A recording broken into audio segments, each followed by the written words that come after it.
Halo semuanya, selamat datang di sesi penjelasan materi kita hari ini. Khusus buat teman-teman kelas 7 yang lagi semangat-semangatnya belajar bahasa Inggris, sesi ini pas banget buat kalian. Hari ini, kita bakal bongkar satu rahasia tata bahasa yang sebenarnya udah sering banget kalian pakai setiap hari, sadar atau enggak? Kita akan fokus ngebahas gimana caranya ngejelasin dengan akurat apa yang lagi kejadian pada detik ini juga. Coba deh bayangin situasi kayak gini. Kalau ada temen yang nge-WA dan nanya, "Hey, lagi ngapain nih sekarang?" Terus kalian balas, "Aku lagi makan," atau "lagi mabar game nih."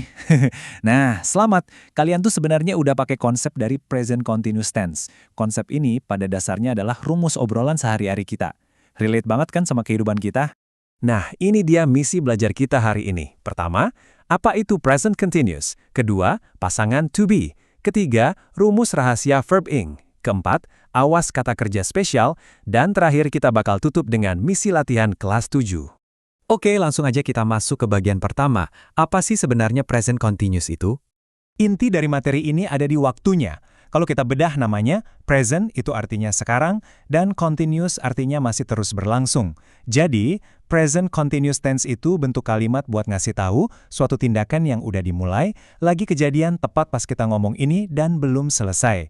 Bayangin aja, kalian lagi merekam sebuah kejadian yang lagi bergerak di depan mata kalian. Sekarang, biar gampang, anggap aja kalian itu detektif. Nah, penanda waktu ini adalah petunjuk atau barang buktinya. Kalau kalian ketemu kata-kata kayak now, right now, at the moment, atau today, fix itu petunjuk kuat kalau kalian lagi ada di zona present continuous. Yuk, kita lanjut ke bagian kedua, pasangan to be. Di bahasa Inggris, kata ganti atau pronoun itu ibarat punya bestie atau sahabat sejatinya masing-masing yang kita sebut to be. I, itu udah pasti bestinya M. Terus he, she, it, gengnya selalu sama is. Nah, kalau buat yang rame-rame alias jamak kayak you, we, they, mereka nempelnya sama are. Ingat ya, mereka ini pasangan mutlak, jadi jangan sampai kalian tukar-tukar pasangannya. Masuk ke bagian ketiga, rumus rahasia verb ing. Ini dia resep utamanya. Bikin kalimatnya itu gampang banget kayak bikin mie instan. Langkah pertama, taruh subjeknya. Langkah kedua, masukin to be yang jadi pasangannya tadi. Dan langkah ketiga, ini yang paling seru, tambahin akhiran ing di kata kerja kalian. Jadi kalau kata kerjanya watch atau menonton, kasih ing jadi watching. Akhiran ing inilah yang ngasih nyawa ke kalimat kalian, nunjukin kalau aksinya tuh lagi bener-bener kejadian sekarang. Terus gimana kalau kita mau ngomongin sesuatu yang nggak lagi kita lakuin? Gampang, tinggal selipin aja kata not persis setelah to be. Lihat deh bedanya. I am watching Netflix yang artinya kalian lagi nonton, sama I am not watching Netflix yang maknanya langsung kebalik 180 derajat. Cuma nambah satu kata kecil, tapi ngubah segalanya kan? Nah, kalau mau nanya, gimana dong? Gampang banget, tinggal tukar aja posisinya. Pindahin to be ke posisi paling depan sebelum subjek. Dari pernyataan you are doing chores, kita putar posisinya jadi are you doing chores? Sesimpel itu kok nyulap pernyataan jadi pertanyaan. Oke, siap-siap. Bagian 4, awas kata kerja spesial. Tunggu dulu, ternyata ada beberapa kata kerja yang bandel dan nggak mau dipakein rumus ini. Kata-kata ini disebut stative verbs. Mereka ini adalah kata-kata yang berhubungan sama pikiran kayak believe, panca indera kayak taste, emosi kayak need, dan kepemilikan kayak own. Kenapa mereka nolak ditambahin ing? Karena emosi, pikiran, dan indera itu adalah kondisi yang menetap di dalam diri kita, bukan aksi fisik yang lagi bergerak. Biar makin kebayang, coba lihat contoh ini. Ngomong she is needing some advice itu rasanya aneh dan kurang tepat. Karena need atau butuh itu kan perasaan ya, keadaan dari dalam hati. Jadi kita nggak bisa pakein kostum continuous yang ada ing-nya. Yang benar, ya balik lagi ke bentuk dasar. Jadinya she needs some advice. Sama juga buat panca indera nih, kita nggak bilang, this cupcake is tasting sweet, walaupun kita benar-benar lagi ngunyah cupcake-nya sekarang. Karena rasa manis dari cupcake itu, ya sifat bawaan kuenya, bukan sebuah aksi yang lagi dilakuin sama si kue. Jadi yang benar, this cupcake tastes sweet. Catat ya, ini penting banget biar bahasa Inggris kalian kedengaran makin natural. Akhirnya kita sampai di bagian kelima, misi latihan kelas 7. Yuk kita tes ilmu yang udah didapat tadi. Coba perhatiin soal pertama ini. Your father blank to his friend on the phone right now. Pakai insting detektif kalian, di situ ada kata right now. Terus lihat subjeknya. Your father alias ayahmu.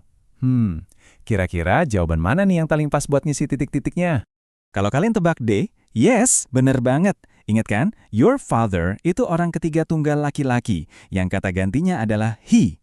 Dan sahabat sejatinya he udah pasti is. Jadi kalimat lengkapnya, your father is talking. Mantap. Lanjut ke soal kedua. Agak tricky sedikit nih. Look, the students blank football in the field now. Ada penanda waktu now, tapi awas, perhatiin kata studentsnya. Ada huruf S di belakang kata itu, yang artinya muridnya ada banyak, alias jamak. Yap, karena murid-muridnya lebih dari satu, kita bisa pakai kata ganti they atau mereka. Dan pasangan sejatinya they adalah, betul sekali, are. Jadi jawaban yang paling tepat adalah A, are playing. Misi terakhir kita nih, ini bentuknya percakapan. Sasa nanya, what are the girls doing? Dan Dinda jawab, they blank card.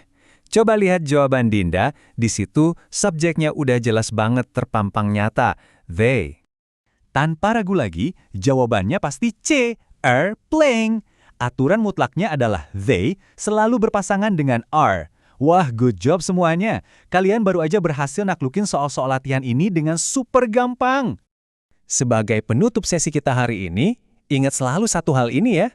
Present continuous tense itu bukan cuma rumus tata bahasa yang ribet untuk dihafal, melainkan cheat code alias jalan pintas utama yang kalian butuhin banget kalau mau cerita soal apa yang lagi kalian lakuin tepat pada detik ini juga. Nah, biar materinya makin lengket di kepala, aku punya satu challenge kecil buat kalian. Coba deh berhenti sebentar dan lihat sekeliling. Apa sih yang lagi kalian lakuin sekarang ini? Lagi duduk santai? Lagi dengerin aku ngomong?